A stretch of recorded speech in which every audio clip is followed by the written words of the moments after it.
Today we are going to discuss about sliding filament theory. This theory explains about muscle contraction. What is the meaning of contraction? Contraction means shortening or reduction in size. So for example, this is contraction and this is relaxation. Okay. So this theory explains how the muscle contracts and relaxes. Sliding filament theory. What is the meaning of filament in biology? It means a small thread-like structure. Thread-like, small thread-like structure is called filament. Okay. So there are two filaments or thread-like structures which is present in the muscle cell. Sliding means moves past one above the other. Okay. So by moving one above the other, this filament produces muscle contraction. Sliding filament theory explains about muscle contraction. Filaments are thread-like structures which is present inside the muscle cell, and these thread-like structures move one above the other and produces a sliding action which results in muscle contraction. So, and contraction means shortening or reduction in size. Now, to understand the sliding filament theory, first we have to know the basics. Okay, skeletal muscles, you have bone and the muscles are attached to the bone with the help of tendons. So in level of organization, first you have the skeletal muscle, and when you take the skeletal muscle, it is made up of bundles of muscle fibers. Each muscle fiber bundle, one bundle you call it as fasciculi, and when you take one fasciculi, okay, they are made up of number of muscle fibers. Each muscle fiber is called a cell. Okay, so muscle fiber or it is a muscle cell. Muscle fiber is nothing but a muscle cell. Muscle fiber or a muscle cell, it is lengthy when compared to other cells in the body. It is supplied by artery, vein and nerve. Now coming to the cell, see how does a muscle cell look like?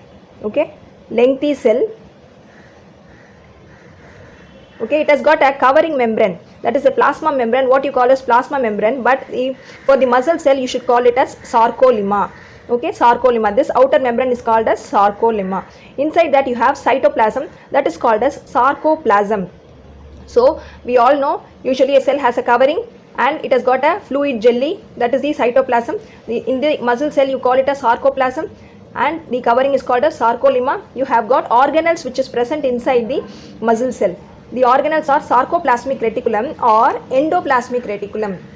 Okay, what you call in other cells as endoplasmic reticulum is sarcoplasmic reticulum in the case of a muscle cell. It has got nucleus, large number of mitochondria, because for the muscle to contract it needs large number of ATP, energy production. So there will be more number of mitochondria present inside the muscle cell. Then it has got tubules, that is T and L tubules. And the fifth organelle, which is the very important one and forms the basis for muscle contraction or sliding filament theory, is myofibrils. Myo means muscle, fibrils means small fibers. These myofibrils, or how does the organelles, this is a special characteristic of a muscle cell which helps in muscle contraction. Okay, so how does this myofibrils will look like? They are complex rod-like organelles. They will be like small rods present inside the muscle cell. Okay, small rod-like organelle. When you take this myofibril organelle, when I take this organelle and see, it has got small divisions, repeating units. You call each unit as sarcomere. Okay, so sarcomere, this is the smallest repeating contractile structural and functional unit of myofibrils. Okay, so which is the smallest contractile unit and structural and functional unit of myofibrils or the whole muscle is sarcomere. So myofibril is an organelle which is present in the myofibril is an organelle which is present in the muscle cell, and throughout this myofibril, it is made up of myofilaments. Two filaments are present inside the myofibrils. They are actin and myosin. So myofibrils are made of myofilaments, actin and myosin. They are nothing but contractile proteins, that is they are proteins which helps in contraction of the muscle or reduction in size of the muscle. These proteins help in muscle contraction or shortening of the muscle fiber. Actin is thin filament and myosin is thick filament. These two are contractile proteins. When you see the sarcomere, the I band is made of actin filaments and A band is made of myosin filaments. So this is how the two contractile proteins will look like.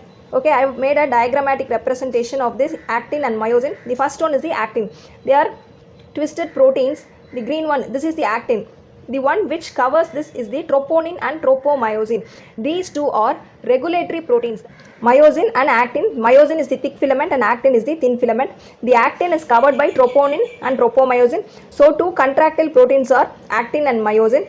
Two regulatory proteins are troponin and tropomyosin. Regulatory protein means they regulate the process of actin and myosin binding. Okay. The head has got two sides. This is the ATP binding site, that is this is the place where the ATP will come and bind and give energy to the myosin to get attached to actin. And these are the actin binding sites. These sites will bind to the actin, the head of the myosin. This is called as the head of the myosin. This myosin head will go and bind with the actin and it will pull the actin like this. It will pull it towards the center of the sarcomere, resulting in sliding of filament. Okay, this actin filament will slide over the myosin filament, resulting in shortening of the sarcomere. Hope you understand the concept of actin and myosin binding. Okay, the sarcomere, if you study sarcomere individually, you can understand it even more clear. But today I am going to concentrate on sliding filament theory. So I am going to explain the mechanism. This I will upload as a separate video which you can follow.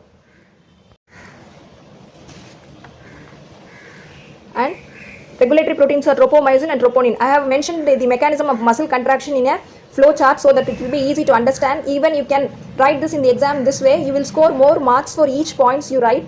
So, and it will be useful for your MCQs also. I have tried to cover everything in the flow chart. Okay, so let us see the mechanism of muscle contraction or the sliding filament theory. You all know that the neural signal comes from the central nervous system. What is the signal? The muscle has to contract. Okay, that is the signal which your brain sends. For example, to your hand, from the brain, the neural signal is sent to your hand that it has to contract. It is carried by, so how does it travel? How does the neural signal will travel?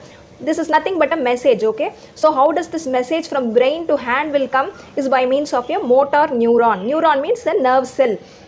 So motor means the action. Motor means a neuron which going to carry out an action is a motor neuron. So what is the other neuron? Is a sensory neuron.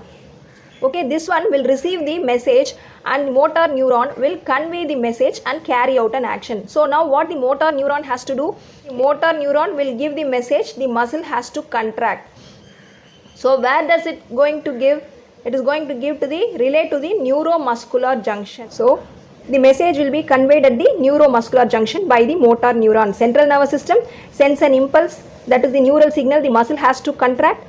It is carried by a motor neuron, relayed at the neuromuscular junction. You can call it as motor end plate, that is the junction between motor neuron and sarcolemma of the muscle fiber. So you have the muscle cell, this is the sarcolemma, that is the covering of the muscle fiber, and the nerve will come and meet the plasma membrane, that is the sarcolemma. So the neuromuscular junction means the junction where the motor neuron and the sarcolemma of the muscle cell meets is called as a neuromuscular junction or motor end plate.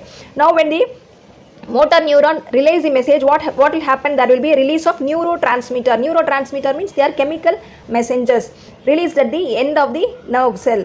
The acetylcholine is one of the neurotransmitter.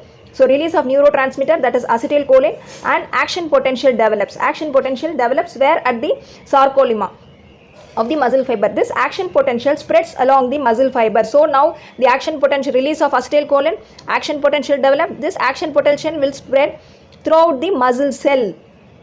Throughout the muscle cell, the action potential will travel like this. Okay, so now once the action potential spreads along the muscle fiber, we saw there is large amount of calcium ions stored in the sarcoplasmic reticulum, that is the endoplasmic reticulum of the muscle cell. Now the stored calcium ions will be released from the sarcoplasmic reticulum.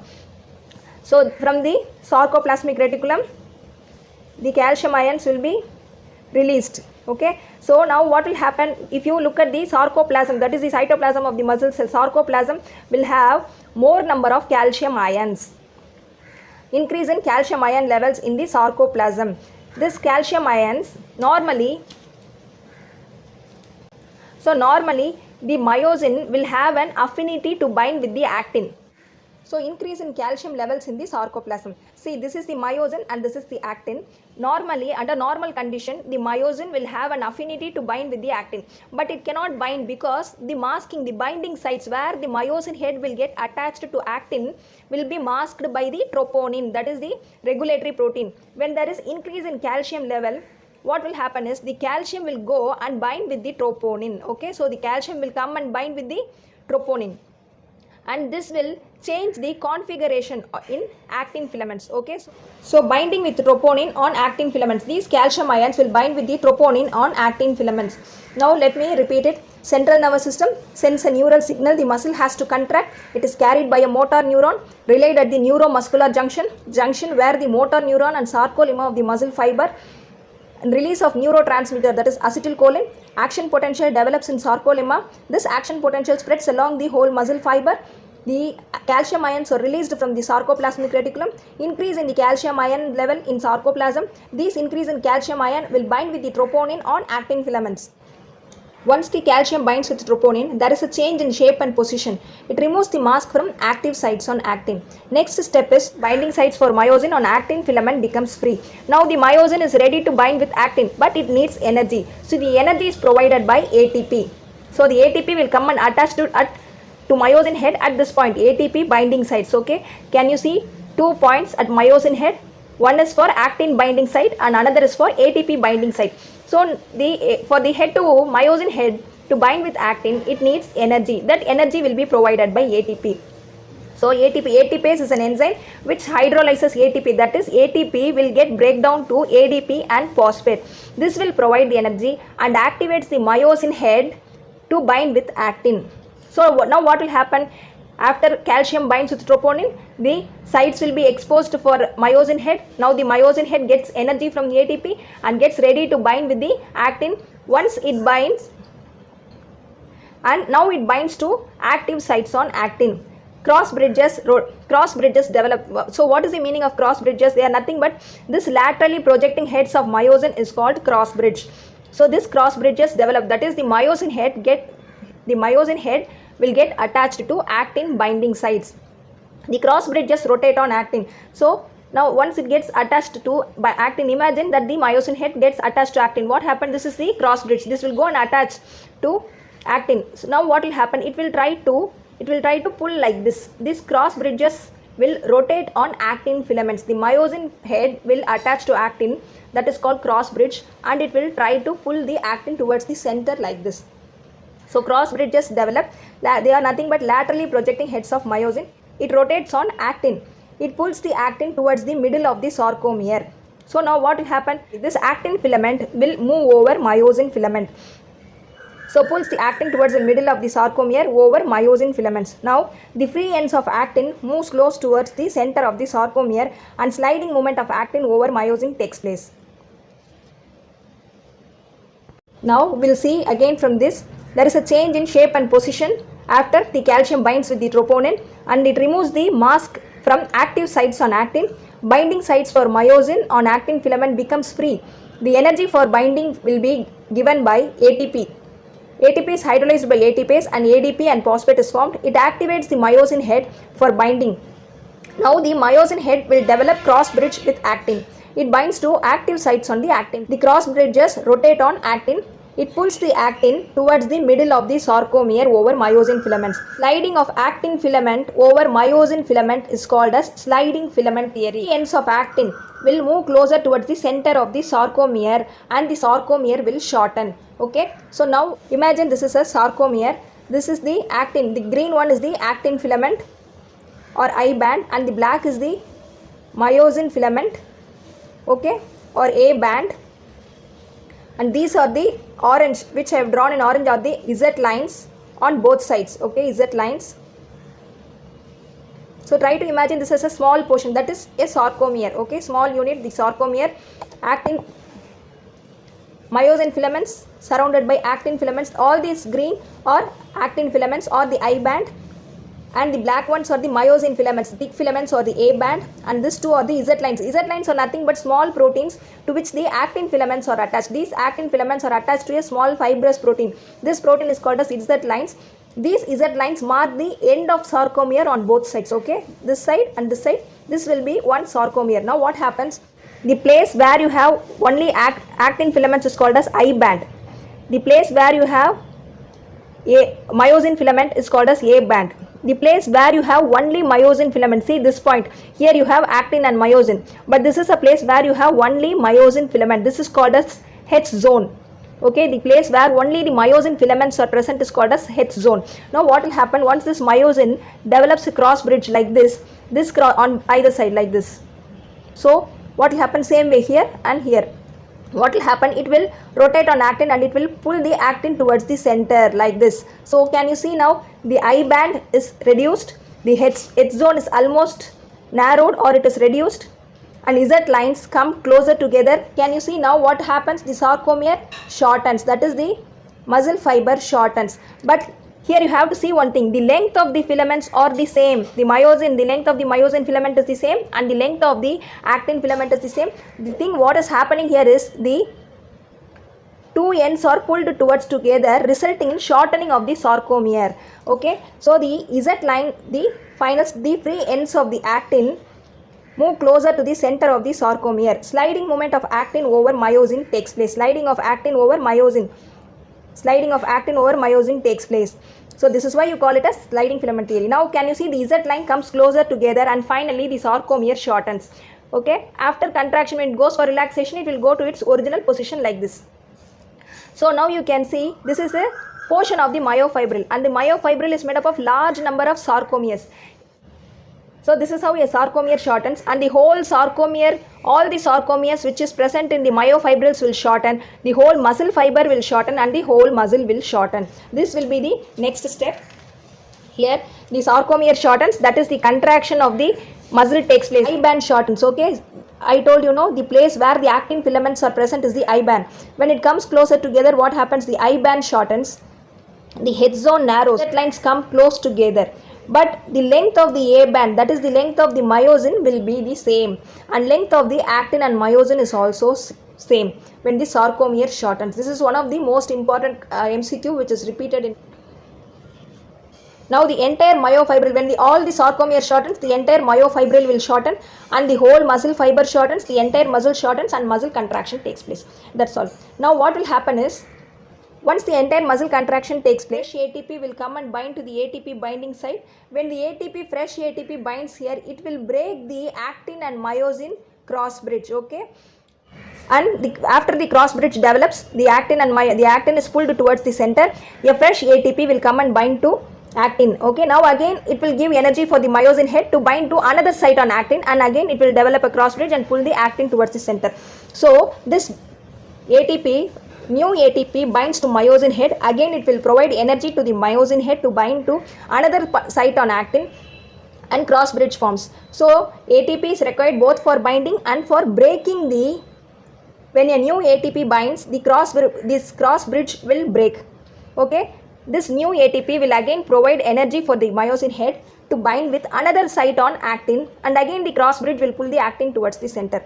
So this cycle of cross bridge and breakage is repeated, and the process continues till the whole muscle contracts. The muscle contraction is over, the calcium ions will be pumped back to the sarcoplasmic reticulum, and actin filaments will be again covered by the troponin, and the Z lines will return to original position, and the muscle will go for relaxation. So ATP is